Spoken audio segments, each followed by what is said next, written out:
You bet. Proud of the guys today, staff and everyone, just putting a good week of work in, and I could really feel it Tuesday morning.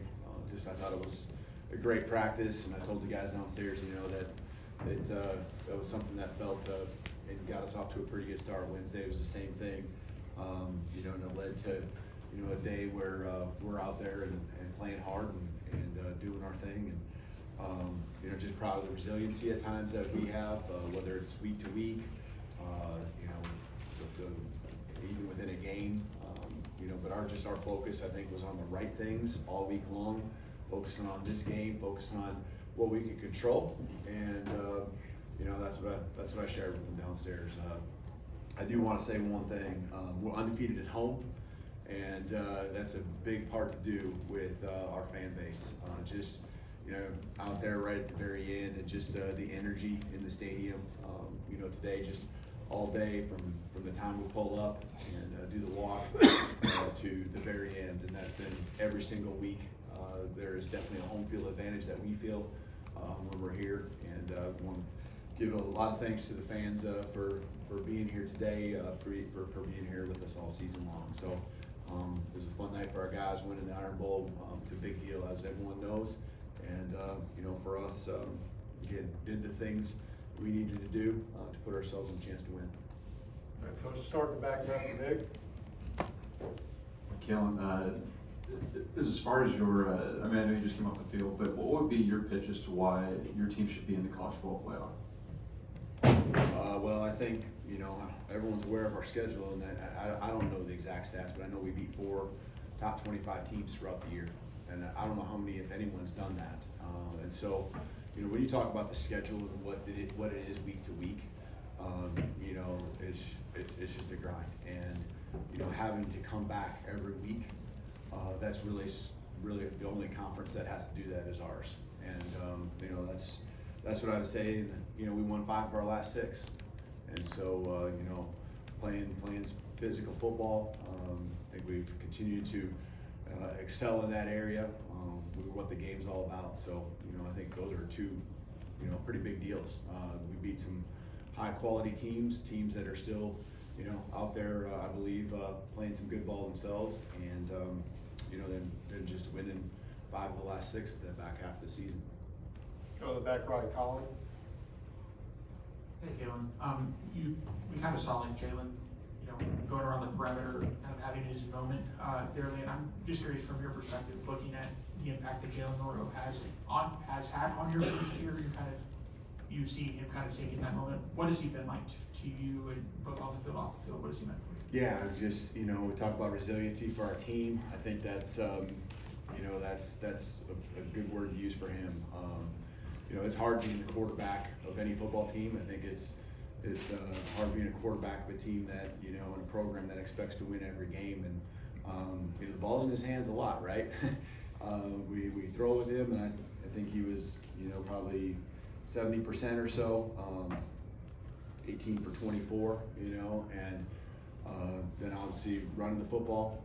That's not just tonight, that's, a lot of what he brings to the table, and we, it facilitates a lot of moving parts, and you can add some good conversions. I know there's always a play or two that you always want back, but he just continues to stay the course. I thought, him coming back after a couple plays there in the fourth quarter and making some big third down throws, guys and helping him make plays too, and I thought throughout the course of the game, even the ones that were incomplete, I thought he had some, put him in a pretty good spot. And so was just really proud of the way he played tonight, and continue to be resilient, continue to just stay the course, and help us win the football game.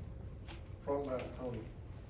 Yeah, with this win, you equaled the school record for most wins by a first-year coach. Just what does that mean to you? And then also, can you kind of reflect back on what this season's been like for you as well? Yeah, I guess it's always about the team. It's always, any wins I get are always about the team and the staff and everything we do. And so, there's more that I wish we would have had, and that's the way I look at it. But, from a season standpoint, highs and lows, that's a part of any program. The championship programs go through the same thing each and every year, you know. And I guess again, I go back to the way I just care about these guys, you know. And I think we've really grown closer together the last half of the season as a team. The staff and players just really connected. A love for each other that I think really is grown here the last 3, 4, 5 games. I think the hard times bring you closer, and you can see the response. And you know, I wish everyone could see be in that locker room right now. And it's not this crazy party going on downstairs. It's a lot of just love and care for each other and smiles and you know, that's what it's all about. You know, coming together each and every week, the ups and downs. And so yeah, it's been a great ride in a lot of ways. Obviously, there's times when you'd love to have a few things go a little bit better. Let's go to the front right now, Charlie. Yeah, hey coach. You guys leaned on Jam in the run game. I think he had a career on 28 carries, and also Jeremy was targeted 10 times, had over 100 yards. Just what do those guys mean for you guys offensively tonight? Yeah, there's a lot of guys that are always critical to our success, and you just trust those guys. I think they've been super consistent. They get themselves ready to play, and they're gonna fight and battle for themselves, but our team first and foremost. And there's some hard yards for all those guys, and you asked about Jam, and that was certainly the case till the very end. I thought Jerm coming up with some of those big third down catches. He's just steady, in that way, and been that way all year as well. Staying on the right side of the Katie. We saw Malachi make some big plays, big hits tonight. Just kind of how he, as a fifth year in the captain, kind of set the tone for the physicality on defense tonight. Yeah, he has. He carried us through some. I mean, tonight's big, but I think it just represents what he is, all season long. And when guys were in and out, or weeks when we were kind of up against it, maybe with some dings, and the rotation wasn't always consistent with some of the play around him, with injuries or guys just working through stuff.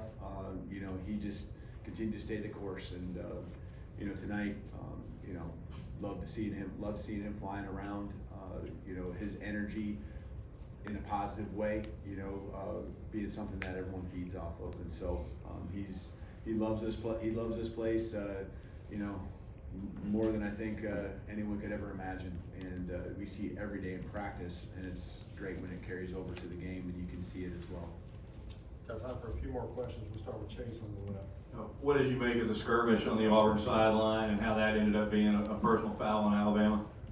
Yeah, I mean, I saw first part of it, and I thought, I understand there was a piece where we didn't handle it probably as well as we needed to, and so, I don't want to get into too much other than that. I know, felt like there was something that prompted it, but that's about all I know. And it was on the other sideline, so you can't see a lot.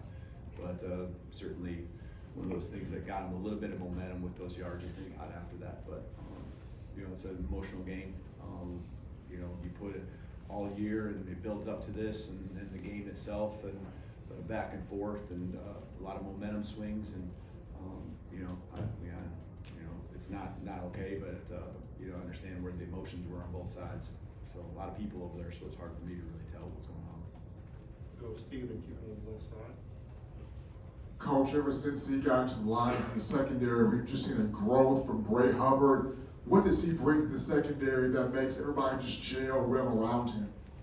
He was, just waiting for his opportunity, and while he was waiting, he was getting ready this season, and that's a credit to him. And there's, I think, a lesson that a lot of players that are young, and I know, not freshmen or anything like that, but guys who are waiting for their time, that I think can really take from what he did this year.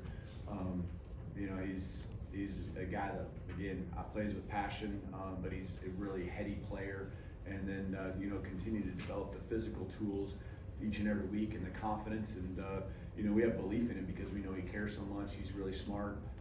He sees things, and every snap he's playing, he's getting better and better. All right, we're gonna finish up with Emily Grace in the middle there. Coach, what factors allowed Jalen to be so productive with his legs, and how was your first Iron Bowl? Did it live up to the hype? Yeah, it lived up to the hype. It definitely did. Yeah, with it, you know, he found his times to go make plays, and you know, again, sometimes it was when we dropped back, we dropped back, but you know, he didn't force it, but when the times came, you know, he can go make those plays, and you know, I thought he did a good job of trying to, you know, put his head down at times, and then, you know, he loves using his speed and getting the corner, and so, you know, when he's doing those type of things, we become really hard to defend, and so I was proud of the way he executed a lot of just both the run and the pass. So he made us tough to defend a lot of times today. So again, I thought he threw the ball extremely well, and you know, great completion percentage. You know, even some more that we probably left out there on the football field. Thank you, Coach. Thank you, Roll Tide.